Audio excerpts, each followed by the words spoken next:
Today is the first installment of 2 on UV maps. So that's what I'd like to talk about today. UV maps can be pretty useful, especially for organic modeling, but not necessarily. So we're going to start with modeling today that isn't organic and show you how to apply UV maps, and you can see how useful they can be. So to start with, I'm going to build a simple little box. Like so. Sort of like a cereal box, okay?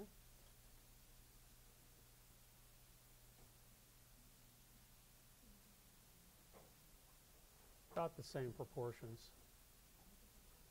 okay? And we want to map a surface onto that. There is a variety of ways that we can do it. One way that we've done so far, if you wanted a separate image on each panel, you just simply select each polygon, hit Q, and give it a different surface name, and then apply a different projection map to that. Everybody gets that, right? Okay, well, what if we just wanted one map to go on the whole thing, just to wrap around the whole thing?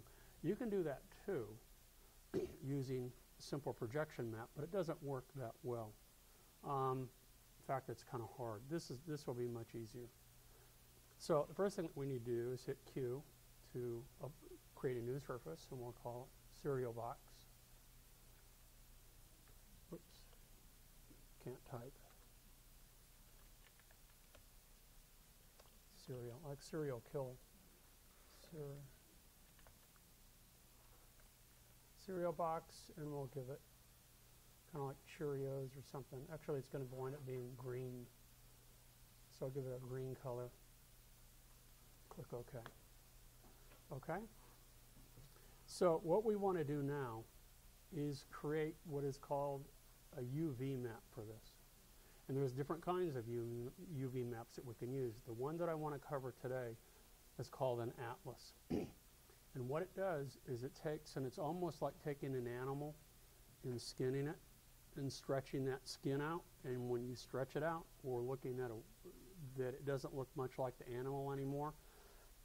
But you could, wrap it back around that three-dimensional surface and it would fit.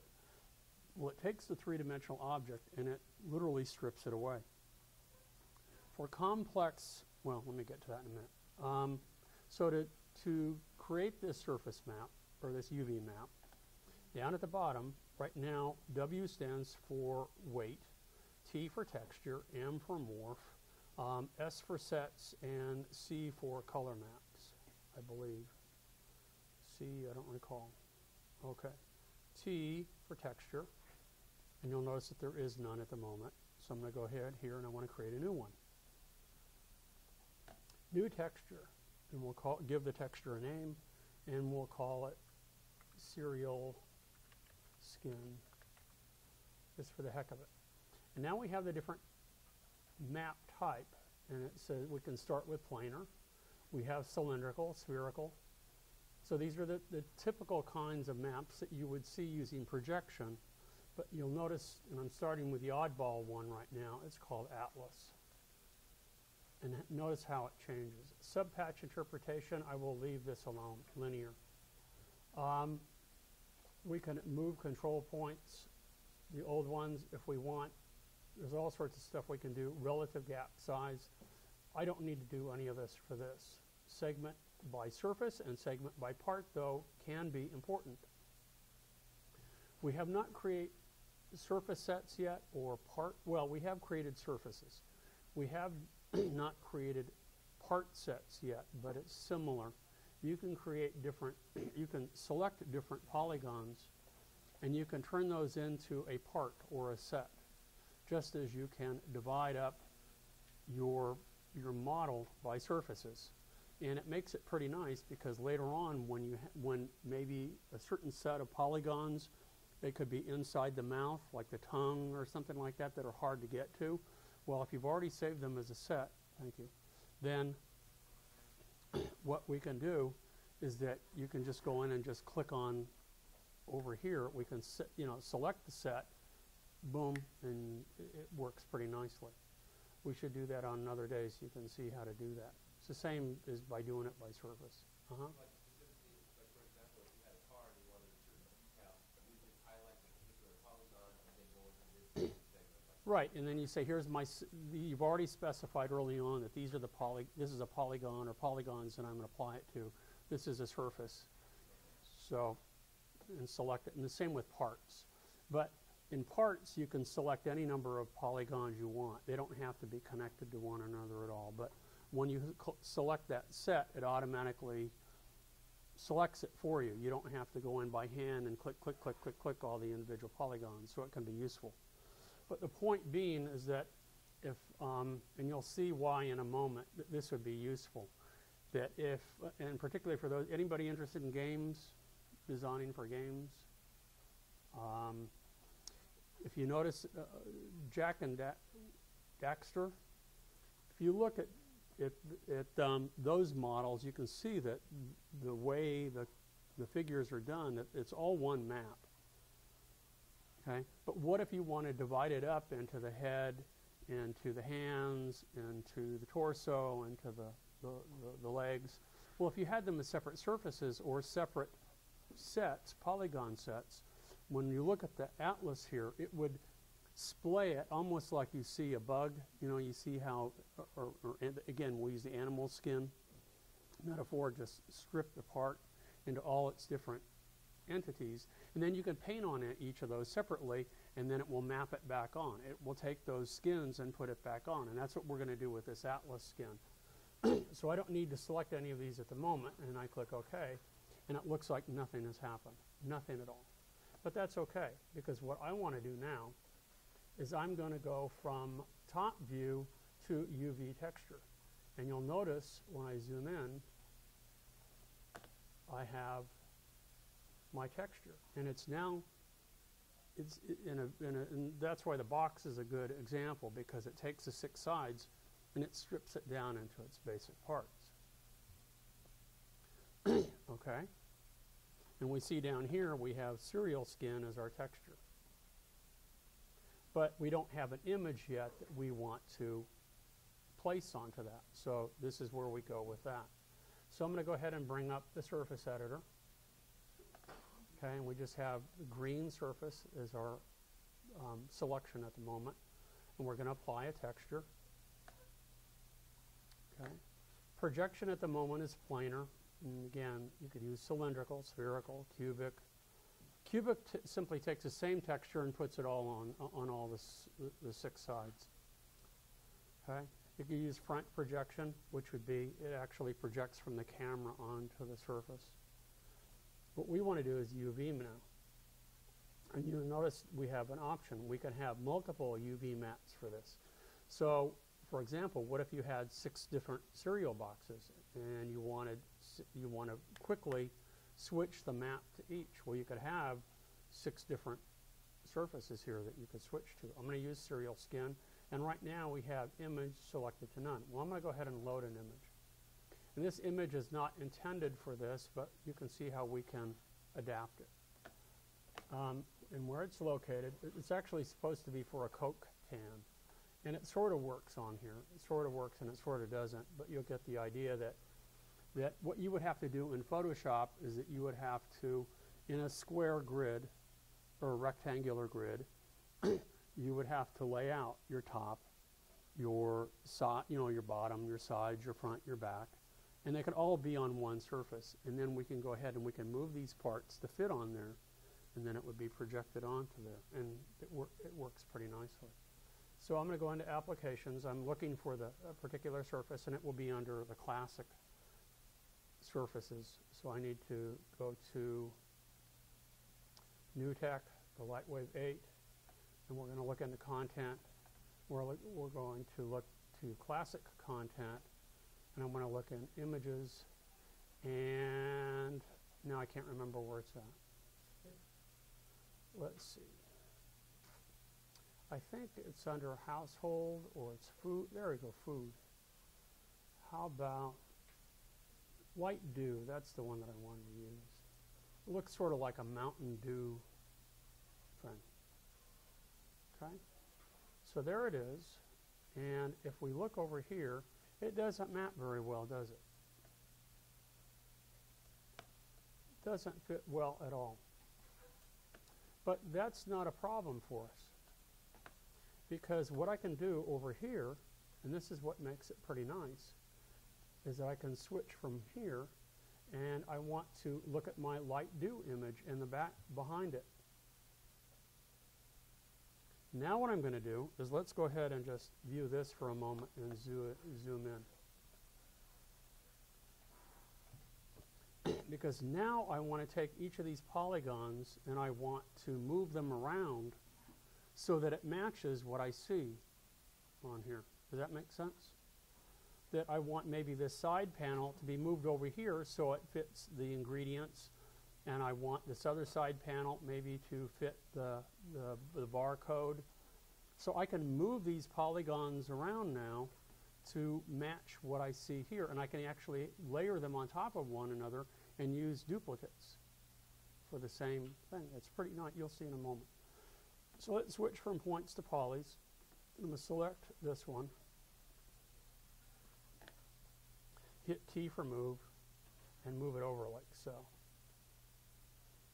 Okay, now watch. When I switch back to here, see how it fits now?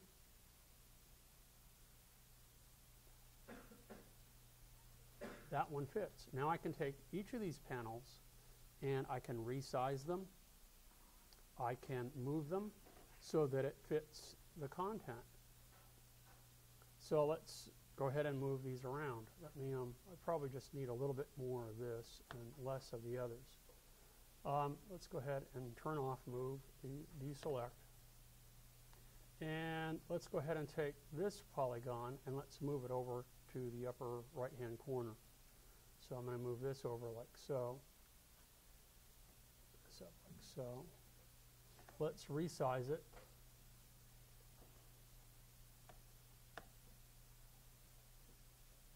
So, and let's look over here, and you can see how it's now starting to fit. It's backwards, but that's okay. You get, I mean, because we can fix that in a moment. But you can see how it's starting to fit. Now, let me go ahead again. Let's move this about like so. Actually, let me move this smaller, and let's actually try stretch. So if I'm going to stretch this like so.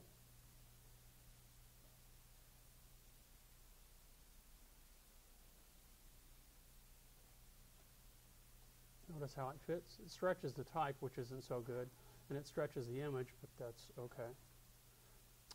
So let's go ahead and turn off move. Let's deselect. Oops. Let's select another one of the polys. Let's move over here for a moment. Maybe I want the top or the bottom to have, there's the bottom one to have the barcode on it. So I'll go ahead and hit move, and I'll move it over like so. And if I want, I can rotate it. I can resize it. Let's go ahead and hit modify for, let's use stretch.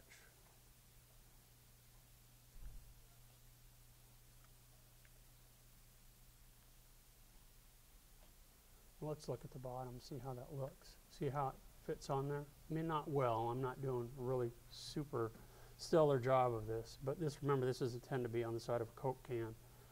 But you get the idea that I'm gradually moving this all around. Let me go ahead and let's do the other one. This one is right reading, and I need to show you what happens when it's not. Because if I want this Lightwave or light dew to fit on this side, watch what happens. It will be, in fact, backwards. So let's turn off move. Let me zoom out so I can see what I'm doing here. Let's select this polygon. Let's hit T for move. And let's move this one over like so. See how it's backwards? Turn off move, deselect. Now what I need to do is select the poly, and if I flip it, let's see what happens. That doesn't help me. Okay? But what I can do, and let's switch from UV texture to top view. And let me go ahead with this polygon selected. I'm going to hit T from, or not T, let's hit Y for rotate. And I want it to rotate from the center of selection. And you're going to see that it's not going to work quite yet. But that's okay. Well, I'm going to show you how to fix it. There we go. Here from center of selection. So now when I rotate it, see how it's all connected? So it won't work. That's no good. So what I can do is deselect, turn off rotate first, deselect. And now what I can do is I can unweld everything. Okay? So what I'm going to do is I'm going to go to, let's see, it's under detail, unweld. And because nothing is selected, everything is selected, correct? Now when I come back to select this polygon, and I hit Y for rotate, and I spin it around, see how it rotates freely?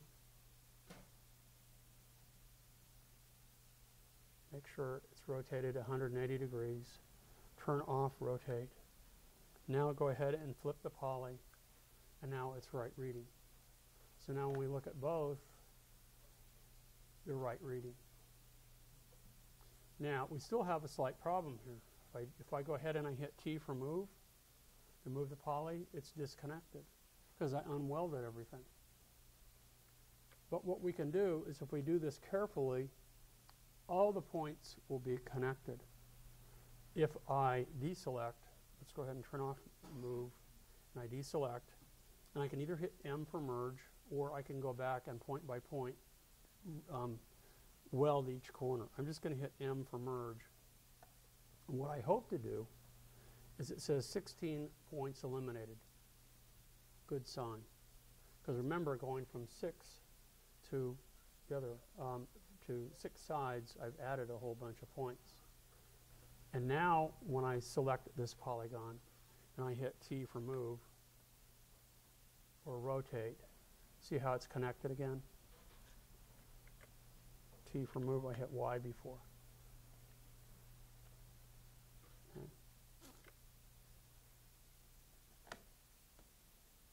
Go ahead and turn off move and deselect. Okay, so that's fundamentally how you do that.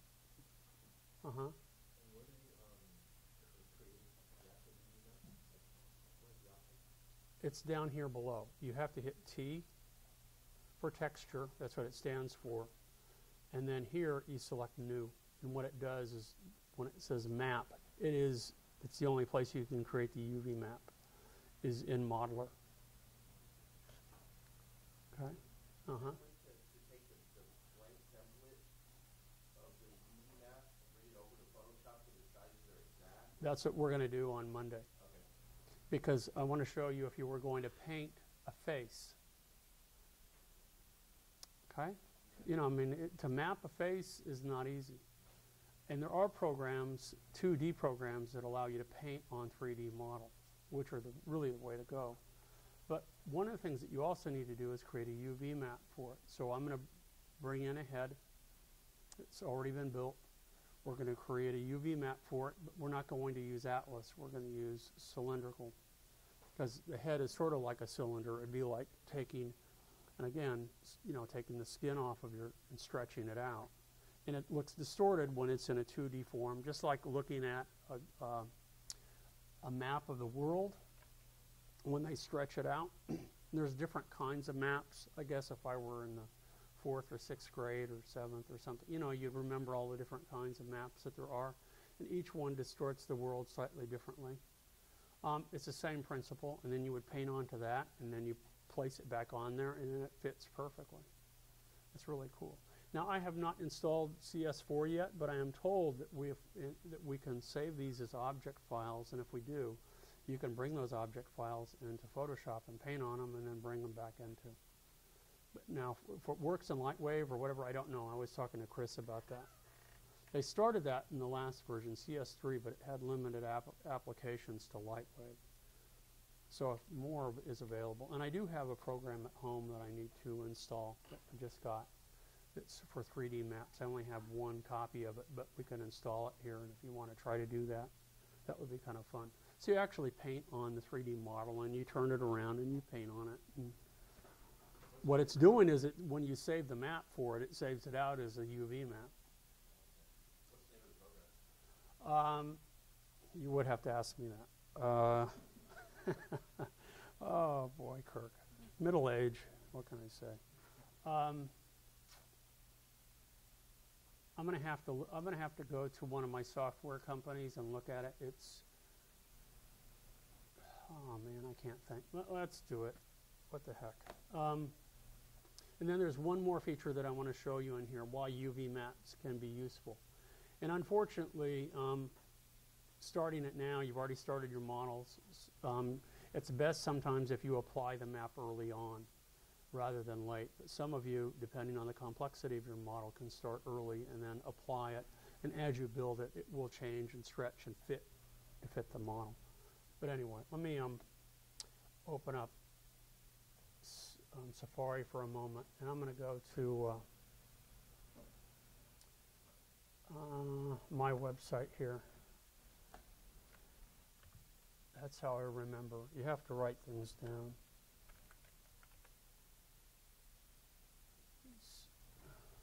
I can't remember what the heck it is.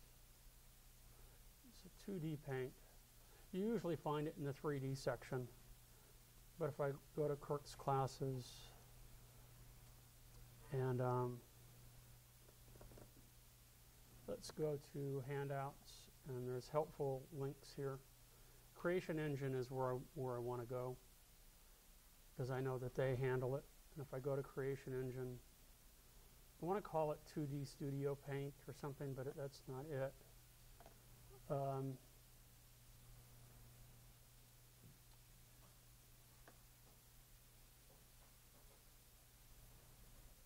Cinema, no, that's another 4D. Intuos, Maya. These are all their deals at the moment. I'm going to put in 3D Paint and see what we get.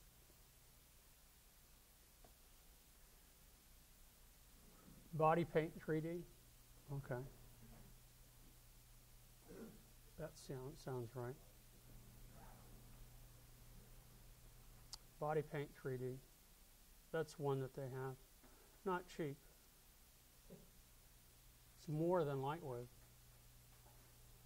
But for organic models and difficult models to surface, believe me, it would save you a ton of time, and you get results that are unbelievable. Because not only can you paint on it, you can work with bump maps and surface and transparent maps too. You can paint those on. So if you had a really detailed model, a face, and you wanted to paint stubble, beard stubble or pores and things like that, and you only wanted, you know, unless it's Wolfman, you know, you got hair all over and stubble all over. But if you just wanted it to paint on the face, you know, on the cheeks and on the neck, and even just parts of it, you could just paint right on it, and it would paint the stubble on that area. You know, rosy cheeks, you know, eyebrows if they're painted on or whatever, you know, or wrinkles and stuff. You can, you know, with bump maps, you can do all of that. Well, body paint would be the way to go. So why is it so, oh, wait a minute. That's not right. Why was I looking at?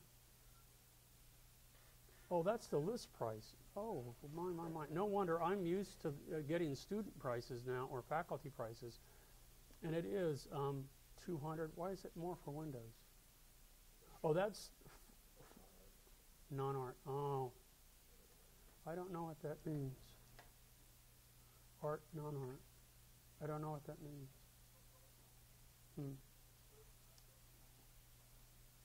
So between $200 and $300, that's pretty reasonable. $900? Ooh, a lot of money. But there's a, how many of you familiar in Photoshop with the Extract tool? You're taking the class. You should be familiar with it. It's a way to separate an object from its background, but it's used a lot for things with lots of fur and detail, or it could be grass or something. You know, it's hard to draw around those little thin wisps of hair, and it does it differently. Well, there are programs that are designed to do just that and do it really, really well. That for people in fashion and stuff like that, where they do a photo shoot and they go, you know, it's a great shot, but we're changing the background. And, you know, they need, you know, they've got somebody with frizzy hair or something, you know, or lots of wind, hair blowing in the wind, or they want to separate a lion from the background, and the lion has this huge mane. Well, how do you do it? And those are like $1,000. That's all it does. You know, it's the same kind of price. They're one-trick ponies, but what they do really well. It's an exaggerated or embellished version of the Extract tool. Just like what we're doing here, it's the same sort of deal. Okay. So what might another use of this be? What I'm going to do is, and you'll see why. You may have noticed this already, but I'm going to step back a little bit and just do a simple texture. Maybe it could be a checkered flag. Okay? And if the easiest way to do the checkered flag would be to take an image of a checker, you know, and use it as a projection map on there, just on planar. But then what if you distort the image, if it's going to ripple in the wind? We use the displacement map on Monday. What's going to happen to that texture? Or what if you create other kind of twists or turns or bumps? You want that texture to move with it in a fluid fashion, not to look awkward like it's just projected on there, which is what it is. So how do we do that? So let me go to Photoshop, and I'm going to create a map that we would use, and we're going to do it two ways. We're going to use it as a projection map, and then I'm going to show you what happens in modeler versus layout, and then we're going to apply it as a UV map, and you'll see what happens. So I'm in Photoshop, I'm going to create a new file, and I want it to be 300 pixels per inch, and I want it to be, I'm going to switch to pixels, I want it to be 512 by 512, just a square format, high-res image. Okay, white background is fine. I'm going to call it checker flag.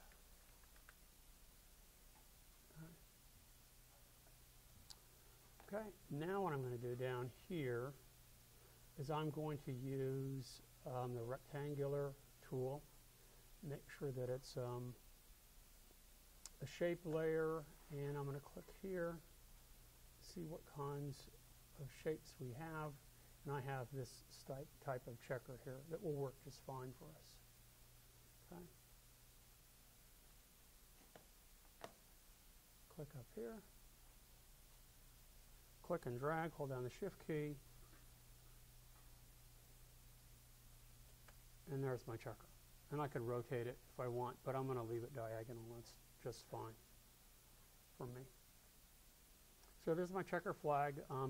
To follow a normal protocol, I would save this first as a Photoshop file. So I have, if I choose to change the color of this or change its properties or add text or do whatever, I can do that. And I have all of my layers, and it's an RGB, and I'm good to go. But I'm just going to go directly to save this as a TGA file right now, because that's what I need for Lightwave. File, save as.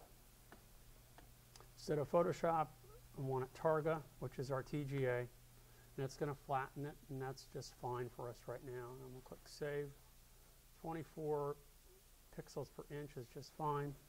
And I saved it in the wrong place. Save as. Let's go back because it saved it. I don't want it in samples. I want desktop. And I want content. I want images, and I want it in there. There's my checker flag.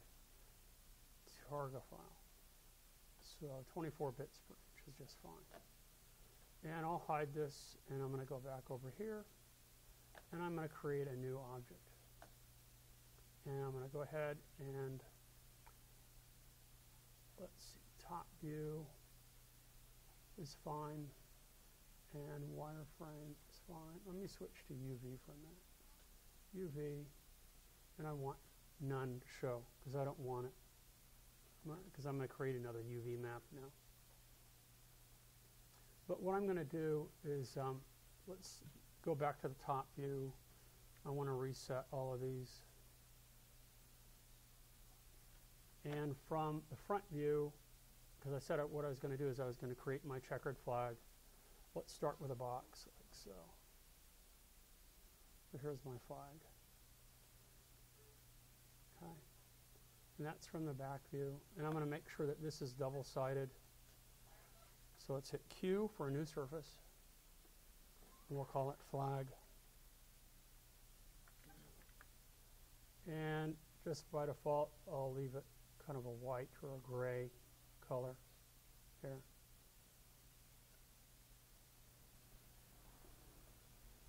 That's the initial value, so we can see. So here's our unnamed object. I guess now would be a good time to save it. File, save object as. Let's go back to the desktop. Whoops, what am I doing here? Desktop, look in my content folder. Let's look at my objects. We'll save it as flag. Okay. So there's our flag texture. Here is the flag. Okay. And I'm going to apply, before I do, let's make sure that it's double-sided so we can see both sides, because that's what you'd want. Correct? Everybody with me so far? Just made a simple rectangle, applied a new surface to it, and now I want to apply that flag texture to it. And I'm going to start by using a projection map. So I hit T for projection. Planar sounds pretty good, doesn't it? Because that's what it is a plane. None, I mean, I guess I could apply the light do. I don't want to do that, but I want to create my new one. And I'm going to go back to desktop and to my content folder, go into images, and I have my checkered flag. And I open, and there we go. Now, if I want to leave it like this, that's fine. Or if I want to increase the texture, the size, or I want to rotate it, I can do whatever I want. Correct? And it doesn't matter what side we look at, it's textured both sides. Sort of looks like a tile floor, not a checkered flag, but whatever. You get the idea. Okay? Now, one of the problems inherent in using projection maps, especially when you're in Modeler, is that what they use is a world projection. It's a world view. So, and what I mean by that is this is only like a little window, a little cutting, but if I were to move this flag, so if I select T for move, and I move it up, see how it slides? Have you guys noticed that? See how it's sliding around? It's slippery, slidey texture, you know. And so what if this were text? You know? Well, it's not centered anymore. What happened to it? In layout view, so if I go ahead and I reset this and I send this over to layout, I send object to layout, and I see it in layout, and now I move this around here, it doesn't do that on layout. So that's where you're safe. So if you do choose to use a projection map, and projection maps are appropriate in many or most cases, not in all, they work really well. That's why I suggested that as you're building your model, and as you're building a part that you know is going to have a different surface, or that will be applied, you know, that it's going to have a specific kind of surface, you select those polygons, hit Q, name the surface, and apply the just a placeholder color for it. Because color, when it moves around, you don't see it. You don't see it slide around or change. And then when you're in layout view, when it's fixed, then you can go in and you can customize it. Bring in your presets. use them if you wish. Use image maps, use bump maps, transparent maps, whatever you're going to do, and it will be fixed and it will be the way you want it. Okay? But if you do forget and you wonder why it's sliding around, that would be one of the reasons. That you're in modeler number 1 and it's a projection map and it is not fixed when it's, and you cannot fix it. So you have to be careful when you're moving it around. So let's go back over here. So the way around this is to, and let me show you something else that occurred. Let's go ahead and pretend that we were going to use a displacement map, or we're going to distort it later to see what happens. Because as I said, maybe this is going to be a rippling flag. It could be torn up floor or something, and we want to distort this when we're done. But if I were to go ahead and add, this is annoying for me right now. All right, it's okay. Cancel. I don't want to do it later. So as we did on, this is going back to Monday. If I want, let's go to, let me go ahead here. Hold on. Map. I don't want map. Multiply and modify. There we go. What I wanted to do was to divide, right? To add geometry so that I could, I mean, even if I wanted to twist this or turn it or do something to it, to torque it in some way, I need to divide it. Oh, no, I don't. I need to subdivide. That's what I want to do. Faceted. And let's just continue to subdivide so I keep getting lots of geometry. For our purposes right now, that should be pretty good because I'm going to turn on smoothing, which will help us, and I need to triple it, don't I? So that when I distort it, it looks believable. Okay, now from the edge view, what if I were to come in here under Modify, and I were to use Twist, and I click Twist.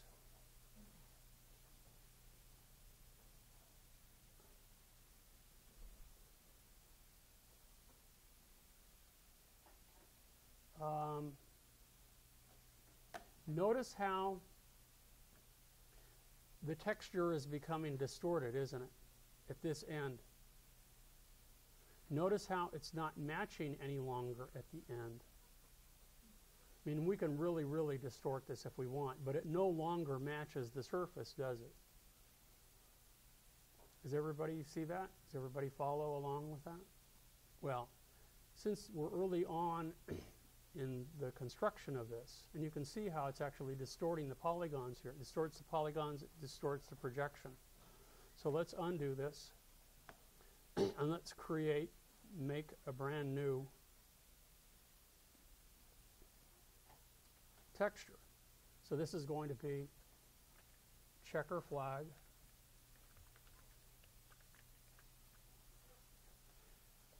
And I just need planar.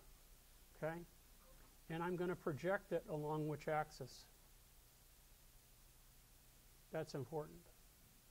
Look at how the model is constructed. You remember that if you were to take a plane and you were to pour paint on it,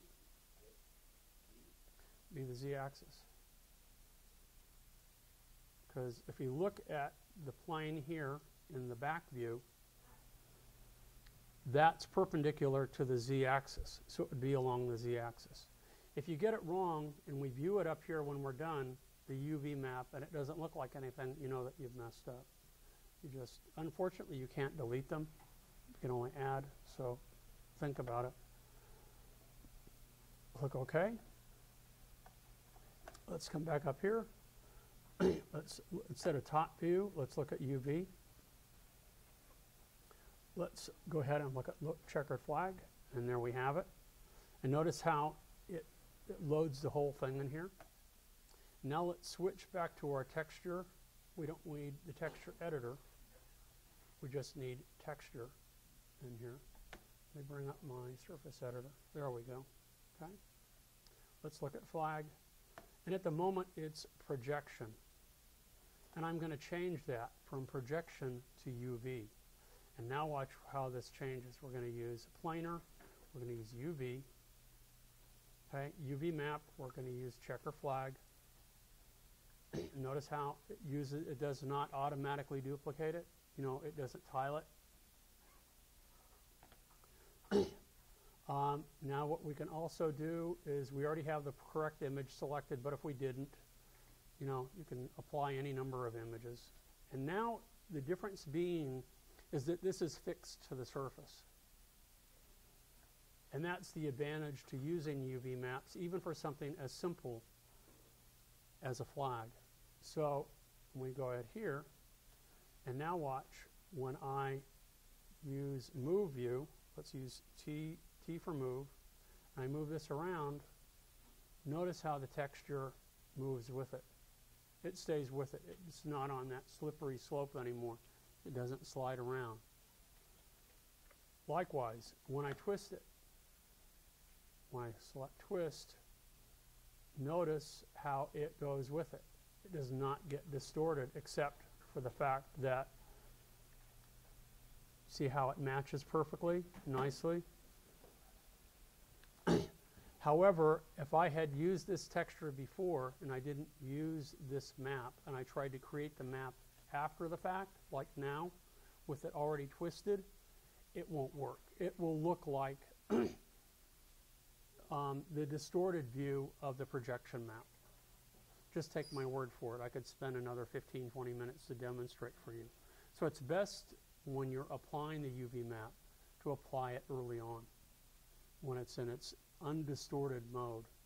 But if we were to take this over now and we were to switch and we were to send object to layout, okay, I got to remove the other one, flag 1, I guess, and we're going to clear selected. Yes, so now we have this here. See how that's mapped on there really nicely. And likewise, if I were to go back here, let's undo that so it's back again. And I was using that example of the Ripley flag. Let's switch back to layout. And we have it here. We're on the wrong side here. Let's select the light and let's rotate the light. Oop, wrong. Come on. There. See this a little bit better.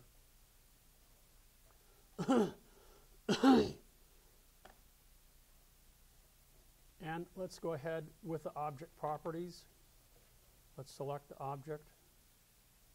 We have flag object properties. Remember how we did deform the other day? We have a morph target. We'll select flag. If we're going to use morph, and right now we're going to select enable bump. We're going to select texture. And let's use, again, a procedural again. So instead of image map, we'll use procedural. We'll start with that one. See how that texture fits that really nicely? Now I need to make sure, because that's wrong. Let's go ahead and click here. Make sure turbulence, reference object, flag. Make sure it's along the Z. There we go. Notice how it follows out like a piece of fabric really nicely.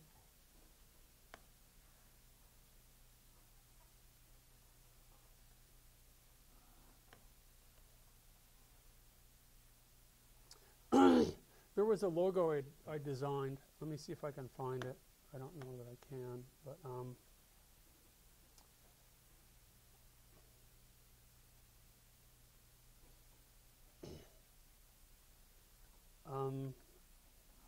okay.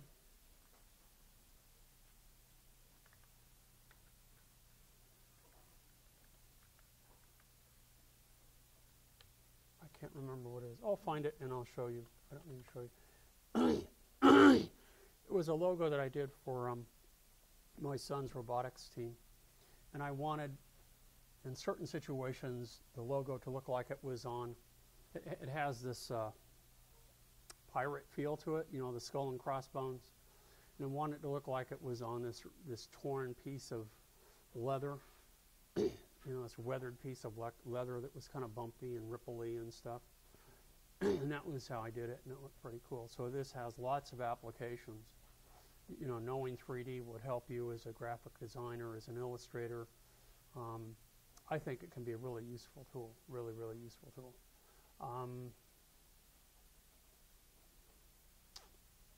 Why can't I remember it? Here, let me try something here. Because I do want to keep this on video, and I think we have enough time here. Let me open up my .Mac account, and because if I have to put in the actual URL, and I don't remember what it is, because it's not the kind of thing that rolls off your tongue.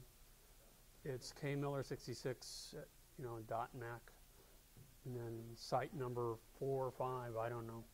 It's kind of bizarre. So maybe it's site 4. Yeah, it's site 4. Okay. So let me visit it. Okay. Now I know what it is. This doesn't roll off your tongue. It's, oh, no. Don't do that. Don't do that. Site 4.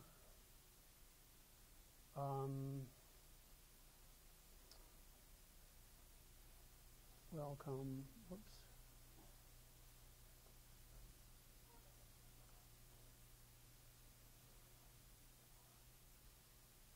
Oh, no. Don't. Please don't. Okay, I'm going to have to turn off the video and find it. Come back to it. Well, what I could do, I suppose, is project it from my laptop.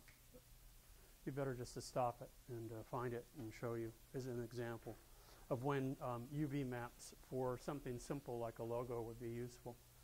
And on Monday, what I said we'll do is we'll take the head, a human head, could be any kind of head. And that's a good example of a gnarly kind of surface with lots of compound curves, stuff, and then create a UV map for it, and it looks like a stretched out skin.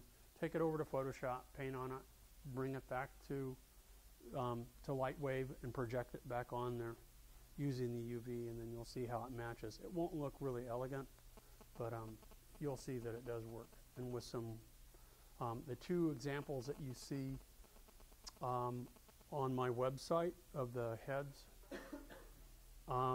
they use this technique for that. As simple as the textures may be, you'll see that they use this technique of UV maps to create the textures for it so that it matches. Okay.